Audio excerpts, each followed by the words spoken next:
The iconic red and white lighthouse in Nova Scotia, Canada, has stood tall against the elements as a beacon of light in the darkness for ships entering St. Margaret's Bay. Through strong winds, rough seas, and the passage of time, the lighthouse at Peggy's Cove has helped generations of sailors navigate their way home through treacherous waters along the Atlantic coastline.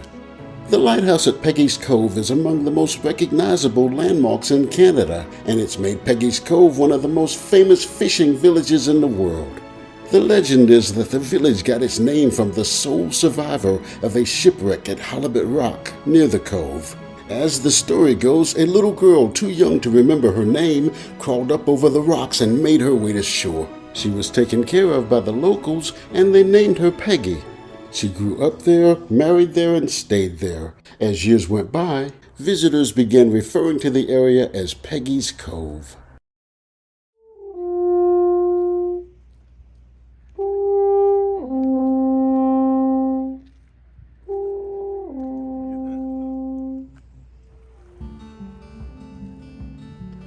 We arrived at Peggy's Cove on a perfectly foggy morning, where the low-hanging mist cast a soft veil over the gray sky and created a hazy, heavenly atmosphere.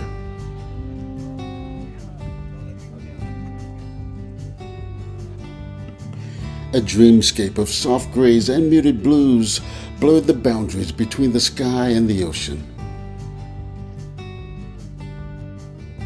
The air was thick with moisture and the scent of seawater, but the wind was calm and the sea was tranquil and serene today, when at other times the water crashes against the coast with powerful determination.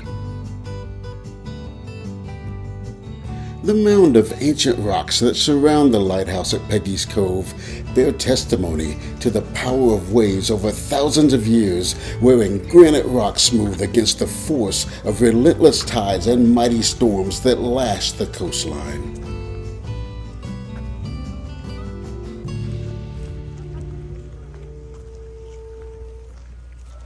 It's been wonderful. I mean, this tour, now he's going to do a lobster demonstration. Babe, we're missing it. We're missing the lobster demonstration. And you're in the big bus, yeah? Yes, we'll be right back though. We're going to catch up with you. I don't want to miss this lobster demonstration.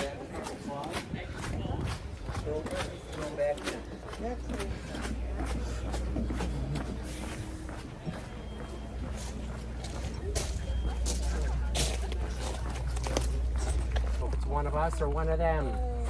These will tend to be much longer when they're in the ocean, and they eat each other's feelers when they're in the tank. So a good way to tell if a lobster's just been put in the tank or not is by the length of the feelers, and are they the same length. So there's an indication for you. This is a right-handed lobster, and it is male, and we know it is right-handed because of the crusher where that's located. So this is what breaks it down and holds it down, and this is what it rips it apart on this side. So these elastics are put on the claws to protect them from each other once they're harvested out of the water. And so the value of a lobster is considerably less if it doesn't have two claws. So the retail is different. Of course, 1.5 pounds is the minimum that a lobster can be harvested here in the province, and that can take 5 to 7 years for it to get to that place. And so anything below that, the fishermen will then bore a hole or clip a hole through the bottom tail and put it back in the ocean, which will indicate to the other fishermen that it's not ready to be harvested. So legally, nothing, that is right on the line of 1.5 pounds for sure. So this is a male lobster, and when we look at the tail, and you've been working out obviously, these part of the feelers that help for them to move around in this area are very calloused on the male and very not malleable. And so that will show you that also the narrowness of a tail will show you that that is a male lobster. So we know that that is a right-handed male lobster. When you go to the female, excuse me. Hello, my gorgeous. There we go. We can see that the tail is much wider than the male's is. The feelers are all the same. You're waving at your new friends. These feelers are like feathers. They're very malleable, very soft, and so on. And this one is a left-handed lobster. We know that because the crusher is on the left-handed side. So that is not unfresh. It just has short, and so it probably went in last night. It doesn't take long for these to get cut down a little bit in the pond, or in the tank, I should say. So that is the female.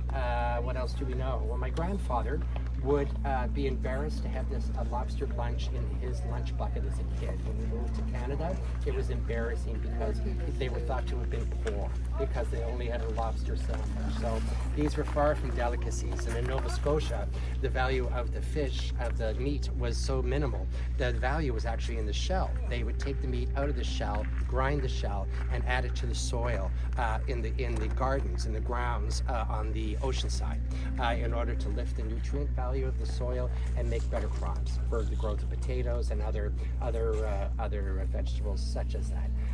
And so the meat was used as bait for other fishing, and the mass majority would go back into the ocean. Phenomenal when you think about the price of a lobster today. Not long ago, lobster was considered a poor man's meal in Nova Scotia because it was so plentiful and cheap. Our tour guide's grandfather was ashamed to go to school with lobster in his lunchbox. Now lobster is one of the most expensive dishes on any menu. Okay. Take a photo, babe.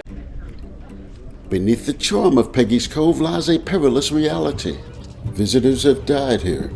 Peggy's Cove has for decades been among the sites with the highest number of drownings in Nova Scotia. Some people simply get too close to the water's edge and fall off the rocky cliffs. But unpredictable tides can quickly change even calm waters into chaos because powerful rogue waves have come from nowhere and swept people off the rocks. Our cruise line advised everyone to stay on the viewing platform as a precaution, but we took our chances and left the platform to get a closer look at the famous lighthouse. Trying not to fall in this water. There are warning signs all over the place telling people to be careful. Folks have died out here trying to get too close. To get a good picture, slipping on the rocks, so I'm telling Tim to stay close. These rocks are slippery, and that fall would be treacherous.